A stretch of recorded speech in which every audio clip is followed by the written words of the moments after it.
Oke, halo semuanya dan selamat datang kembali di Tanya Seputar Hukum ya. Masih membahas mengenai pejabat-pejabat yang memiliki kewenangan untuk membuat akta atas pertanahan dan perjanjian, yaitu pejabat membuat akta tanah atau PPAT ya. Kita pembahasannya masih di situ, dan untuk kali ini kita akan membahas mengenai PPAT sementara yang pada saat ini masih dipegang oleh camat ya, kepala kecamatan lah, intinya seperti itu.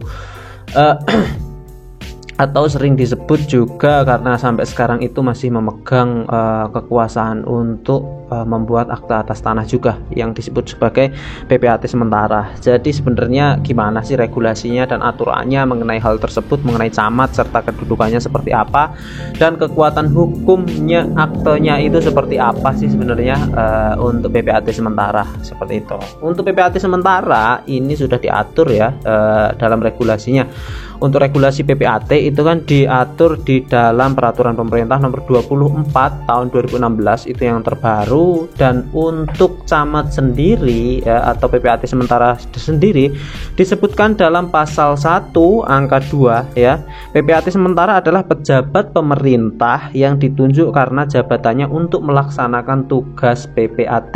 Jadi di aturan ini sudah cukup jelas bahwa PPAT sementara memiliki kedudukan dan fungsi serta peran yang sama dengan PPAT, walaupun hal tersebut disebutkan sebagai PPAT sementara. Untuk PPAT sementara ini disumpah juga oleh menteri dan peran wewenangnya sama dengan PPAT pada umumnya.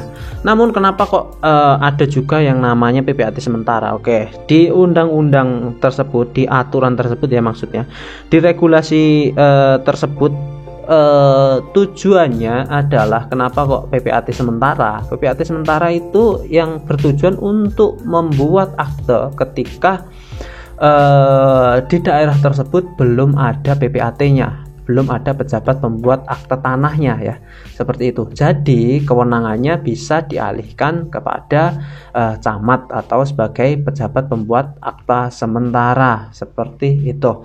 Kewenangannya apa saja sih ya? Kewenangannya seperti pasal 2 ya, pasal 2 di peraturan pemerintah disebutkan bahwa ya kewenangannya sama dengan PPAT, seperti halnya membuat akta jual beli, tukar menukar, hibah, inburn, pembagian hak bersama, pemberian hak guna bangunan, pemberian hak tanggungan, pemberian kuasa memberikan hak tanggungan, itu semuanya sama.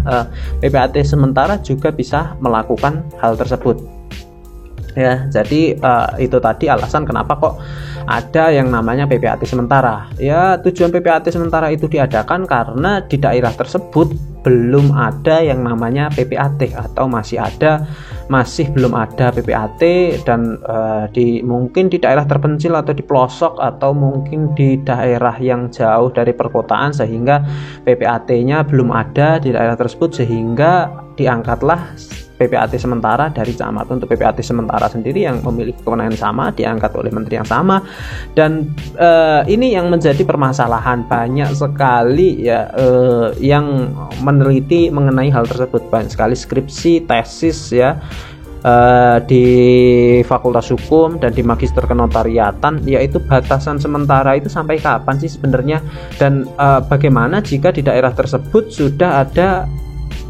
pejabat pembuat akta tanahnya. Ya mungkin karena hal tersebut, karena di daerah tersebut belum ada PPAT-nya, jadi pakai PPAT sementara. Setelah itu di tahun ke depan ternyata sudah ada PPAT-nya, itu bagaimana kedudukannya? Kayak gitu kan banyak pertanyaan dan skripsi-skripsi yang membahas hal tersebut. Dan hasil dari skripsi-skripsi tersebut setelah saya baca dan teliti ya, ke sebagian besar banyak sama ya, sebagian besar itu sama mengenai hasil dari kenapa kok PPATS itu tetap berlaku. Jadi pejabat membuat akta sementara, camat itu masih berwenang untuk membuat akta-akta tersebut, memiliki kewenangan sama dengan PPAT pada umumnya walaupun sudah ada PPAT di tempat tersebut. Jadi untuk jabatan PPAT sementara itu mengikuti masa jabatannya, bukan mengikuti ketika daerah tersebut sudah ada PPAT-nya maka PPAT sementara ditiadakan gitu, tidak seperti itu. Jadi untuk kewenangan PPAT sementara itu ya sesuai dengan masa jabatannya. Ketika jabatannya sudah pensiun, camatnya sudah pensiun, dan ternyata di daerah tersebut sudah ada PPAT yang mencukupi, ya sudah cukup ada di daerah tersebut, sudah lengkap PPAT-nya, maka kementerian tidak perlu mengangkat lagi PPAT sementara, yang intinya seperti itu.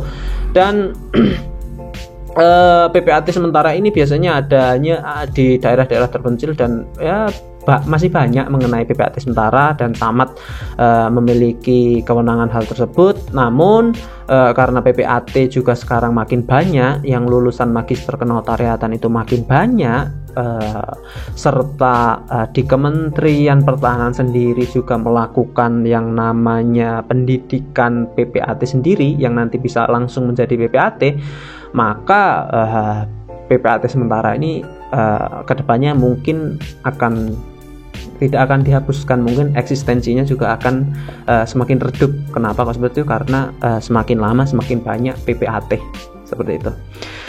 Saya pikir itu cukup pembahasan mengenai PPAT sementara. Nah, seperti biasa, semoga bermanfaat dan terima kasih. Assalamualaikum warahmatullahi wabarakatuh.